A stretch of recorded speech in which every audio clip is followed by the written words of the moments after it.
O demək olar ki, bütün Venesiyanı icarəyə götürdü. Varlığı nədarlıq burada deyərlər. Milyarder Jeff Bezos və dili aparıcı Lawrence Sanchez hazırda ilin toyunu keçirirlər və bu, sözün əsl mənasında bütün dünyanın dilindədir. Toy Venesiyada keçirilir və 3 gün davam edir. Tədbirə DiCaprio, Lady Gaga, Kendall və Kylie Jenner, Bill Gates, hətta İordaniya kraliçası da qatılıb. Deyəsən bizimkilər getməyib. Toyun ümumi xərci isə 60 milyon dollardan çoxdur.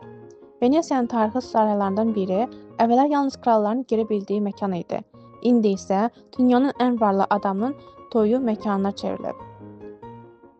Amma hər kəs bu toyun heyranlığını yaşamır. Şəhərin mərkəzi bağlanıb, küçələr mühafizəçilərlə doludur.